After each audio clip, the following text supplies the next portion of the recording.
PR Connections Radio presents. I guess you can be very successful without one, and probably some people do. But I would not have accomplished anywhere near what I have accomplished without a mentor. I have had a number of mentors, and my whole life has changed dramatically.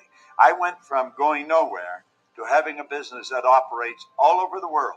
If you want to win in a big way, you want to get a mentor. It's almost like getting a direct pipeline from their mind to your mind, where you're gaining all their wisdom, all their experience, and all the studying that they've done over a number of years. And like that, you get it all in a short period of time. Are mentors important? Well, I'm going to tell you, mentors literally changed the course of my life. Let's take a look at what thinking into results is and what it could do for you, how it came about. You see, my life had changed dramatically. I went from earning nothing to earning over $1 million a year. And I was sitting one day and I was thinking, how did all this happen? Do you know, I was reading Think and Grow Rich. I was studying Earl Nightingale's material. But a lot of people have read those books and studied Earl's material. And they weren't accomplishing what I was accomplishing. So I had to ask myself, what am I doing so different? You see, I had been raised to believe if you're going to earn a lot of money, you've got to be really smart. I was earning over $1 million a year, and I didn't think I was that bright. I was also raised to believe if you don't go to school, you can't win. Well, I hadn't gone to school. I went to high school for about 2 months. I didn't have a good job. I owned the entire company. If you want to be happy, healthy, and prosperous, it's all here. Thinking into results is going to show you how to get it. If what I've said really triggered something in your mind and you're thinking maybe, contact the certified PGI consultant. Hit the button, leave the information. Do yourself a favor. Sit down and talk to them about what this program can do for you. This very well could be the decision that will change the rest of your life. Greetings. I'm Sid Maeste. I'm a certified consultant with the Thinking and Results program. And today we want to talk about the impression of increase. And that is leaving the impression of people feeling good they met you. You gave them some value, gave them information that they didn't know. Just answering a question. Answer somebody's question, you're giving them value. Smiling at somebody might brighten up their day. Opening the door, greeting someone. And they always say thank you.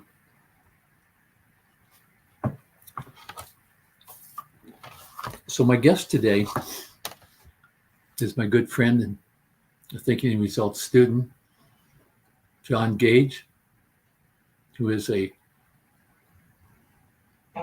trained voice actor. John Gage, it's so good to see you. Yeah, as is you, Sid. How are you this fine day? Well, I'm hoping to leave the impression of increase with everyone that's watching us today. That would be very good, yeah. I'm learning how to develop fins. We got enough water out here, we could swim to work. Well, I just got a heat warning here in Vegas that it's excess heat between now and 8 o'clock on Friday. I don't remember that happening, but we have had a warm summer. I want to share this book. The Impression of Increase is coming from a little book called Science of Getting Rich by Wallace D. Wattles. And this was written around 1903, I think. And the impression of increase he's talking about, and I'm going to read this one paragraph. The desire for increase is inherent in all nature. It is the fundamental impulse of the universe. All human activities are based on the desire for increase. People are seeking more food, more clothes, better shelter, more luxury, more beauty, more knowledge, more pleasure, more life. And those look like measurable things, but at the same time, it's the daily things that we can be doing. So, John, I think you have a story on a good example of the impression of increase with the sort of the 5 talents. Oh, I do, yeah. But you know what? I'm personally searching for increase in beauty. That one's important to me. That's why I do so well with my hair. I make sure that I take care of it every day. Well, yeah, because Jesus tells the story of the 5 talents, and I find it interesting because he talks about, you know, the master is going away for a while. He gives one servant 5 talents. He gives another one 2. He gives one 1. And when he returns, you know, he has them come back forth and ask what they did with those talents. And the whole idea is for them to use these talents. And talents was actually a measure back then of gold or silver. They called them a talent. It was like, I don't know, 14 pounds is a talent or something like that. It's crazy. I looked it up because I was curious as to what it meant. And, you know, so the first one comes back and he says, "Oh, look, master, I went out and I invested it and I doubled my talents. I have 10 talents." He says, "Great, you know, go forth. I'm going to give you reign over 10 of my realms that he's got." And then the second one was, you know, 2 talents. He doubled that, and he doubled that, and he gave him reign over 4. And then the last servant come up and he asked what he'd done with his talent, and he says, "Well, I was just afraid and I buried it, you know. But here it is. I've got the talent." And he says, "Be gone from me, evil servant. I don't want you to be around." And I believe that's what we're instructed to do. We're instructed to use what we have to not just benefit ourselves, but benefit others. I know you and I have discussed this, but one of the things that people talk about as being something we should never do is care more about ourselves than other people. Well, I would like to put forth the fact that if you don't care about yourself and love yourself properly, you don't know how to care about and love other people, because if you can't do it for yourself, how can you do it for anybody else? It's like if a ship is sinking, how can you take that ship over and rescue another sinking ship? All you're going to do is drag you both down. And I think that comes. Well, that kind of brings a quote to mind for me, and that quote is, "Calmness of mind is one of those beautiful jewels of wisdom. It's the result of a long and patient effort and self-control." That's by James Allen. And what that comes down to is being able to think, because we talked about last time, being able to think and analyze yourself. Part of that is having a calm enough mind so you understand yourself well enough that you can analyze yourself. And I think it's a great quote. I think it kind of sums up a little bit of what we're doing. I have, you know, a couple other things that we've talked about too that I think would fit that. I mean, what do you think? You think that that's something that actually fits with this? Because if you've got wisdom, and a person with wisdom is, like you said, even a smile. Every time I go to a restaurant, I always get my server laughing. And I always call them by name, and I talk to them like they're a human being, and I always make sure I tip, because I want them to feel good because I was there. I like that, John. One quick thing on the quote that you had was from James Allen's little book, As a Man Thinketh. Mm-hmm. And as a man thinketh, it's in the, I can't quote scripture on this, but essentially, as a man thinketh all day, that's who you become. Mm-hmm. You become what you're thinking about. But getting what we're doing here, one of my favorite just pulling a couple things out here. One that I read years ago, and regarding, it's use the term indigenous people here in America. When they go to the happy hunting ground, the key questions that they're asked, are people happy you passed their way? And in essence, that's I want to say at the heart of leaving an impression of increase, giving value. I would concur 100%. Yes. And being appreciated. Mm-hmm. I think you have some thoughts on in the workplace with bosses and being appreciated. Well, yeah. When it comes to being appreciated, one of the biggest things for businesses losing people is people not feeling appreciated for the work they put in. Because it's their source of income, yes, but they're there helping the boss, help the client, help because there's a big circle of things that happen. Like where I work, I have the corporation I work for, then I got my supervisors, and I got myself, and I got the client that I got to deal with. And one of the things that starts happening is, let's say the company doesn't say, hey, I think you're doing a great job. A lot of people are like, I just want to be recognized for doing what I do. And I appreciate, and I appreciate what you do. And one of the things I've learned is, even as an employee, I always, every now and then, I will just reach out to someone and just say, hey, I just want you to know, I appreciate you. Thank you for being you and doing what you've done for me. I really appreciate that. Whether it be a coworker or a boss, and I've done that with all my bosses, and I do it on a regular basis because I want people to feel good because I'm there. Am I making a difference? I'd like to think so. And it also helps keep that positive energy that we talk about all the time, how you have that positive vibration. If you've got that positive vibration, it's one of the best ways to pass it on to other people. And if businesses would learn to do that, they would have a lot less turnover. And that's a costly measure.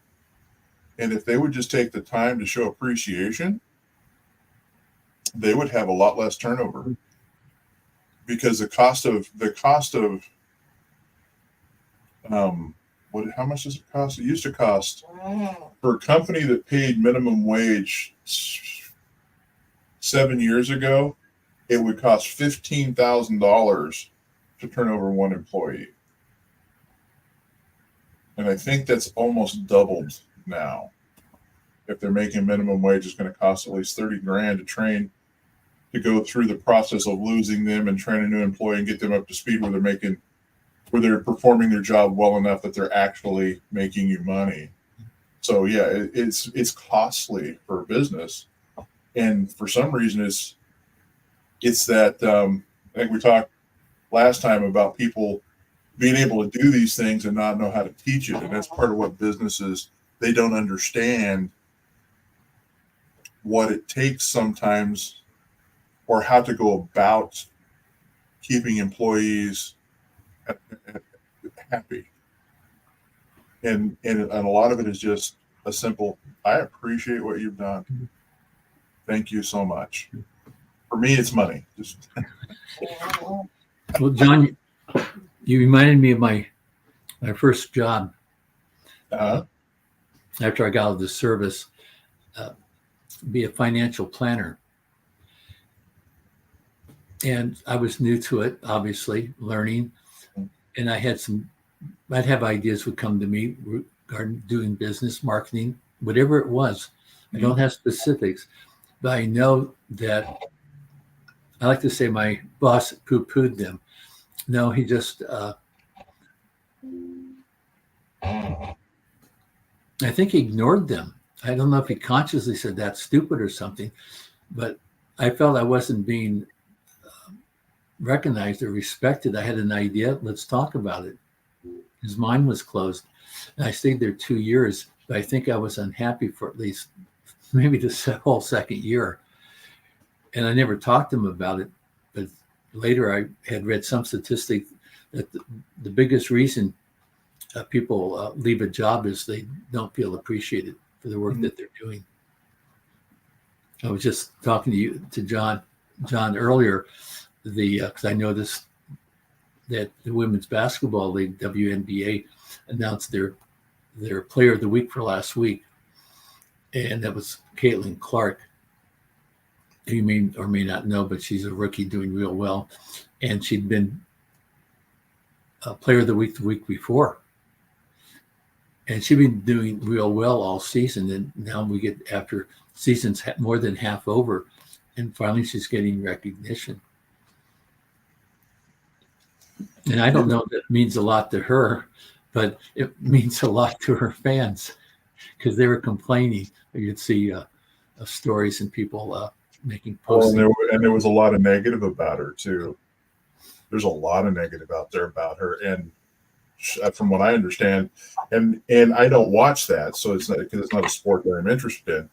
But from what I understand, she's very, very qualified and very good at what she does, and it saddens me that people don't want to acknowledge somebody for being good at what they do. And that's one of the things, the current position I hold, they acknowledge it pretty consistently.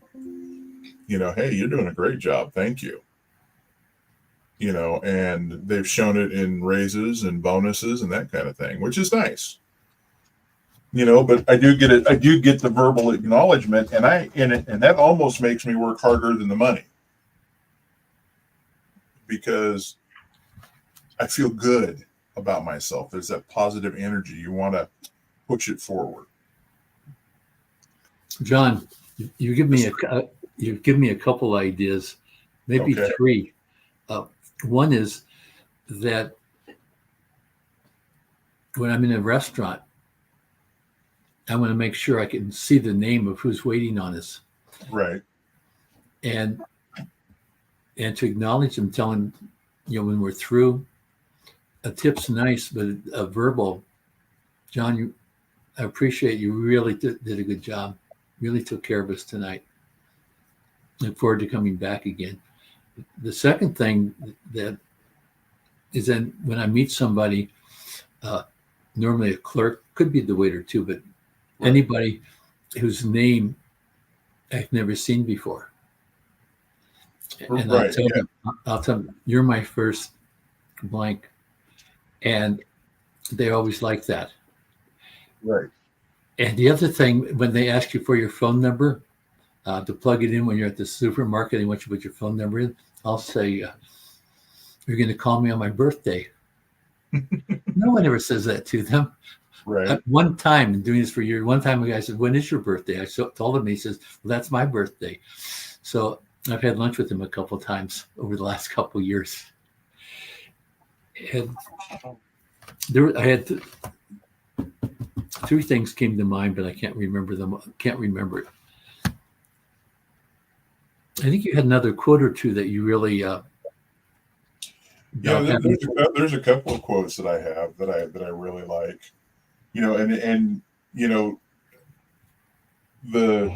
How do you get to the first quote that I gave you? Because the first quote, it's a result of a long and patient effort and self-control.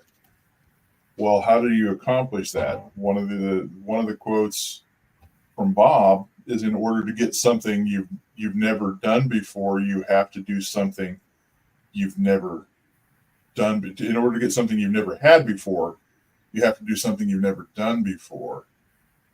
And that gives you courage to learn and to better yourself. It's part of the process of bettering yourself and learning how to appreciate what you're doing, to appreciate what you've done, to give yourself recognition. And that takes courage. And the opposite of courage is not cowardice, like they say, it's conformity. Doing what everyone else does, So just, make certain that you're doing something different. If you're conformed to what everybody else does, you're not acknowledging the people. You're just kind of one of the crowd. You're not standing out. You're not making a difference. You can't leave them with the impression, of being better. You can't do that if you're not learning how to do that kind of stuff yourself. You reminded me of another way of looking at what you're talking about. Okay. You ever play whack-a-mole? I have, yes. So, but being courageous here is popping your head up, meaning stepping away from the crowd and trying something new, or just bringing a new idea to the team, and knowing that some people are going to say that's not going to work, and maybe it doesn't work, but you did make a suggestion that was new. But yeah, and it's kind of like setting your goals. It's one of those things that, well, I want to see the company do better in this area, whatever that may be. And you make a suggestion for a plan, and the company says, well, I don't know that that's going to work. Or, hey, we'll give that a shot. And if it doesn't work, it's like, okay, well, do you have another idea?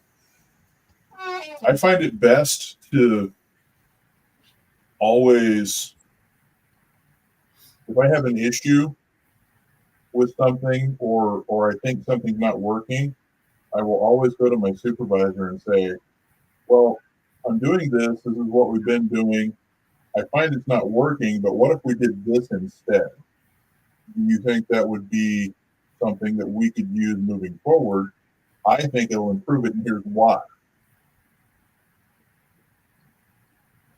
I like that, John.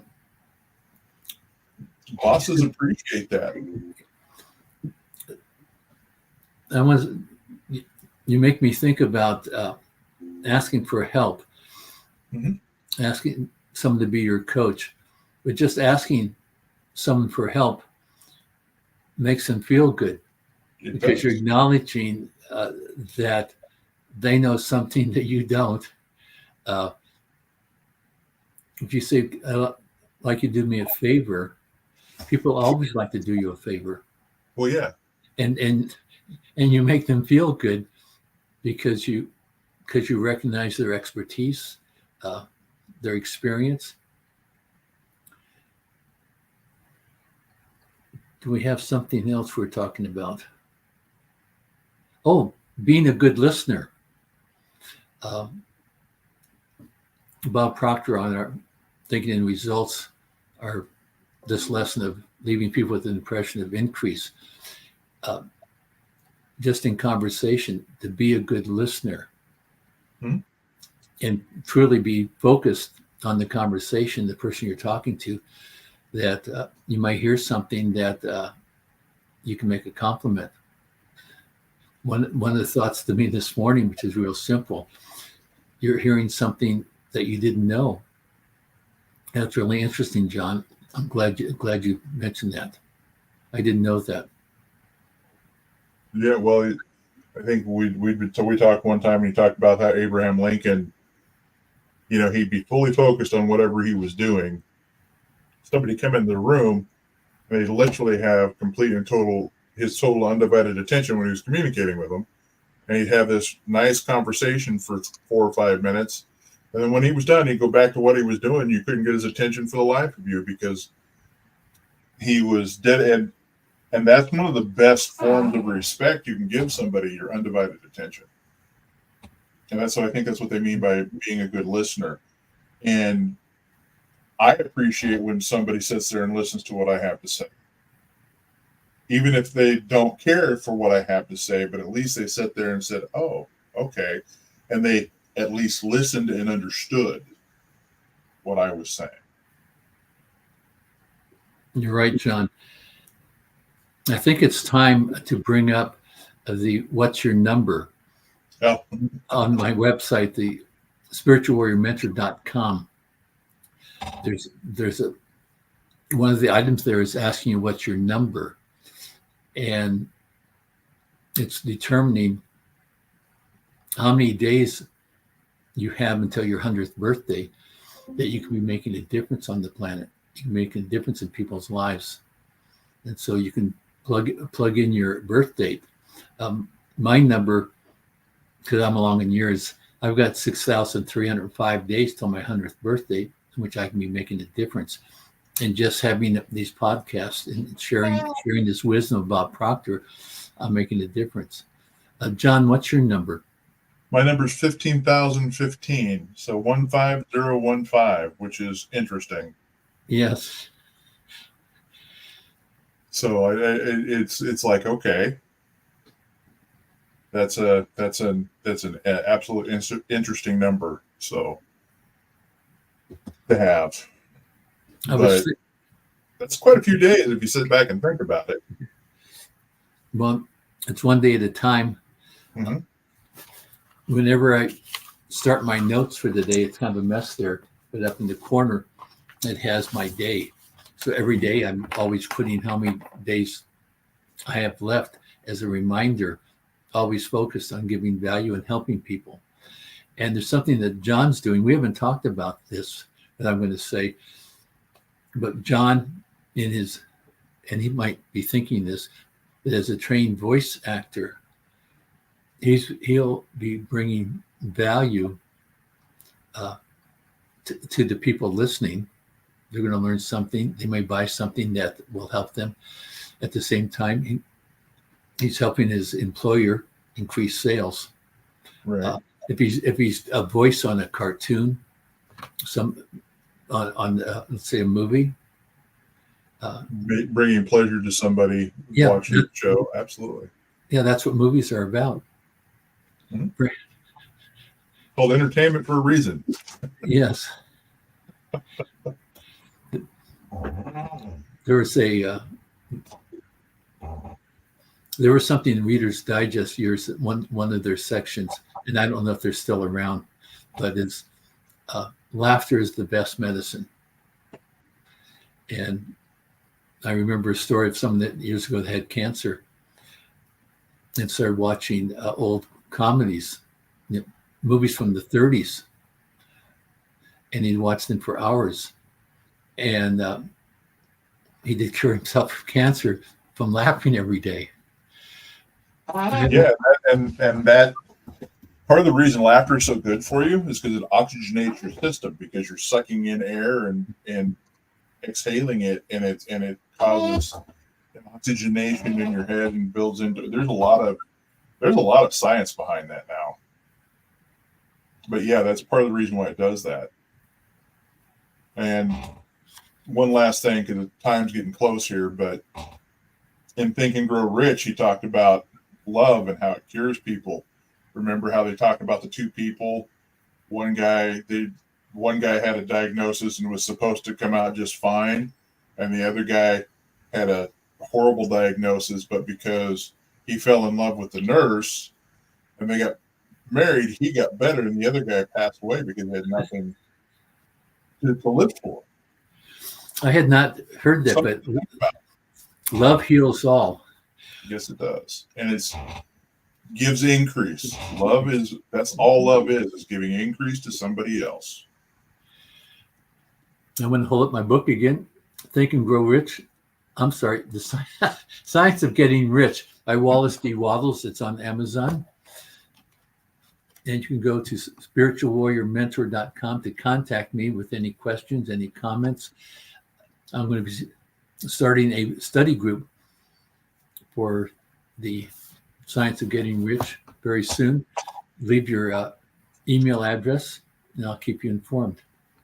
So I think we're closing up the show now. John, thank you so much for being part of this. I want to thank all our viewers. Thank you for being here.